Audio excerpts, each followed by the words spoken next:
rank, but this is obviously a very different game and a very different position to the one that we saw before.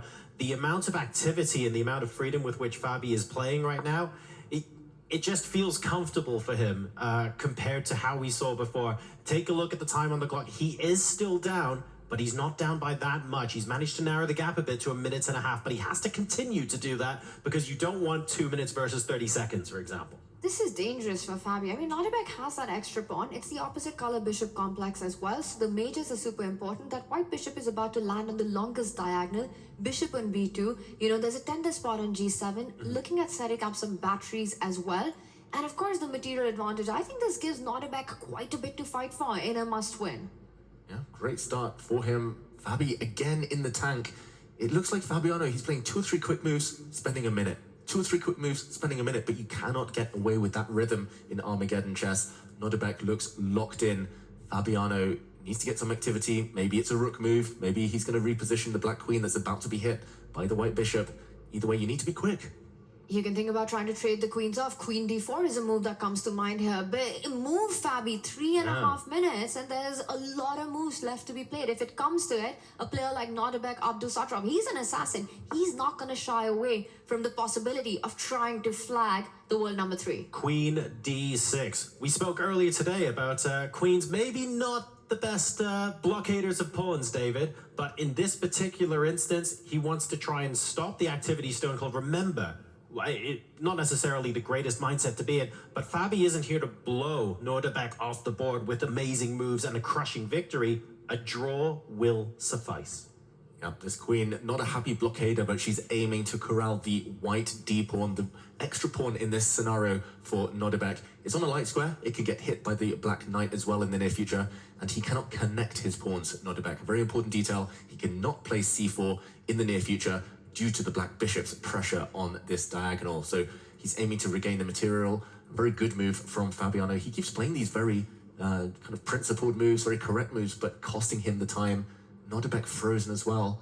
This is definitely the calm before the storm, before the scramble. Let's talk briefly about the white plan to win, because frankly, we have to win at all costs. Where do you see the pieces living on the board? If white had 2 or 3 free moves to place pieces wherever you want, where are we going?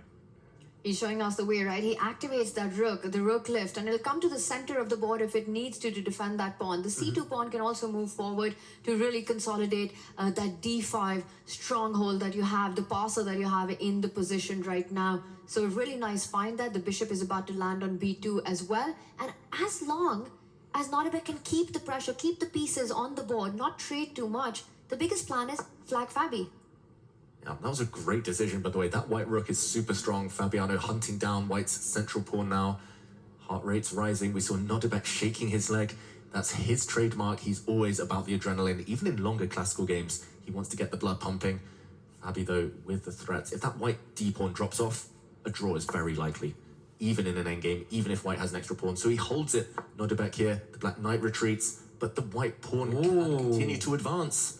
Yeah, I'm looking at that, and my first thought, my 3-minute chess brain instantly went, oh, you're attacking it? Push harder, and when you're done, push again, because this is looking potentially promising now for Nodirbek. It's looking more than that. The pawn is not the only one that's going to push. After d6, the knight is forced to move away. The rook is going to land on d5 with a double attack, hitting the queen and the bishop. Nodirbek surprised as well. Has Fabi missed this? He spotted it. Nodirbek, he's going to move his pawn forward. There we go.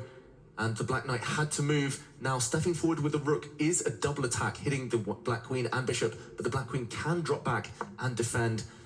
Fabi, though, losing 2 moves. He moved his knight back, had to move it again, opening up his king. Does rook d5 still... I guess the queen can drop back to c8 work? It's the only square that stays connected to the bishop, but what's the follow-up that Nodirbek has right now? He comes in with the knight instead? Is the follow-up pushing the pawn again? It will be soon. Yeah. First, the black queen is hit. Big decision. He trades off that pesky white knight.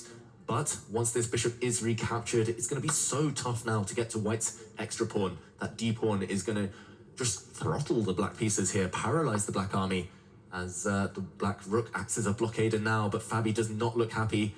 At least he's closed the time deficit to within a minute.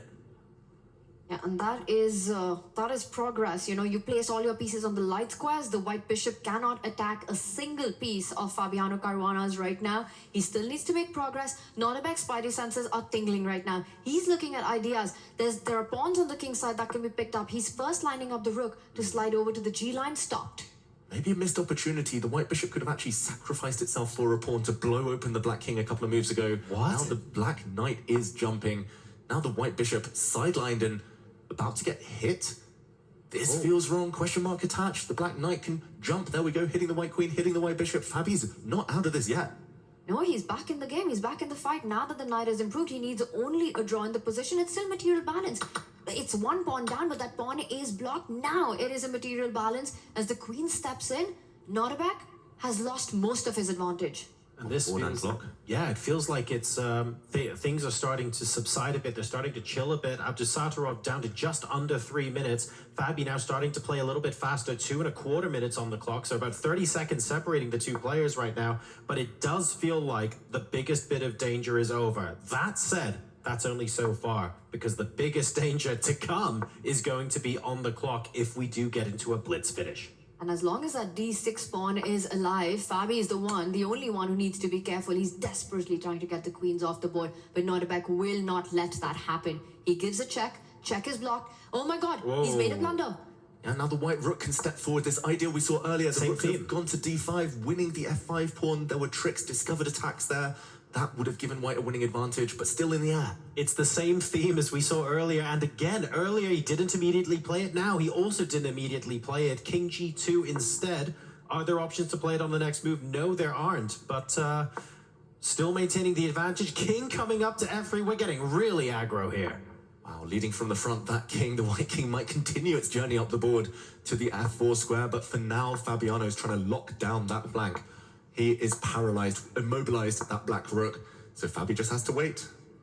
Fabi just has to wait, and Nodirbek has to find a way to get his queen onto the other side to infiltrate Black's camp. It starts with a check, falls back, now attacks the b6 pawn. Black is just overloaded. The rook on d7, what rook is even that? Absolutely out of the game. Essentially, Nodirbek has an extra rook in the position. Great call there from Nodirbek. He's going to use his king as a defender. Now the white queen is going pawn hunting. The black queen caught on the wrong side of the board. You can safely pick up this pawn now and restore your earlier material advantage. That's just the first step for Nodirbek. He still needs the breakthrough. Later it will be improving the white rook.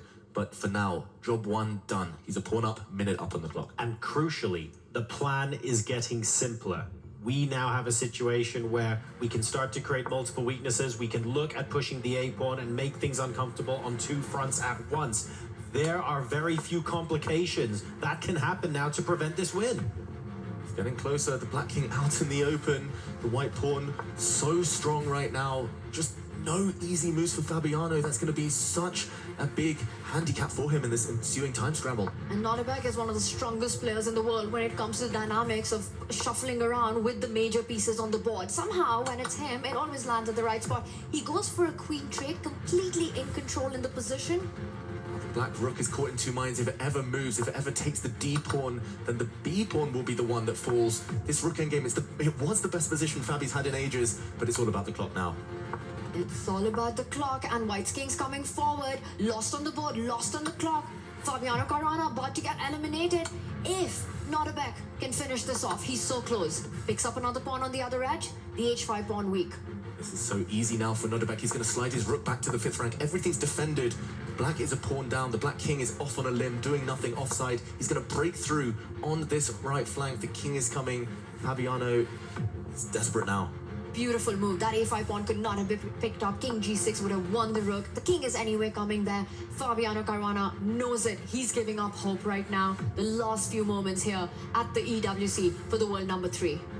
Last bit of calculation. Nodirbek wonders what will happen if the rooks come off. White is ahead in the race, though. The white king's going to step out of the way, or this pawn is going to push, and the race will begin. And there we go. Nodirbek fist pumping. Fabiano resigns. Nodirbek, Abdusattorov, Navi make their way into the quarterfinals with an Armageddon victory over Team Liquid's Caruana. Absolutely incredible stuff in this final match. There were so many twists and turns. They're very, very solid compared to the topsy-turvy nature of some of the other matches we saw, but nonetheless, a thrilling conclusion. Nodirbek, he took control, he won a pawn early, he nursed it to an advantage. Fabiano, it always felt like he was fishing for the compensation, not quite up to finding that activity, just always a bit lower on the clock as well, and ultimately eliminated. The whole match was a roller coaster, and the one driving it was Nodirbek. Abdusattorov gets that first match win in, takes too many chances, loses the second game, and this Armageddon, beautiful technique here in display. Never easy to be in a must-win with those finishing touches, eventually going into this endgame, pushing the pawn, realizing both players would queen at the same time, but check, black would lose the queen, and this was the moment Fabi resigned. And look, it's all about applying that clock pressure as well, right? There were plenty of ups and downs on the position, on the board, but at the end of the day, under a minute plays over a minute makes such a huge difference, especially where there is no increment there. It is brutal, it is cutthroat. This is chess at the Esports World Cup. It's a completely different beast. What a fantastic match that was. Let's go ahead and hear from Nodirbek himself.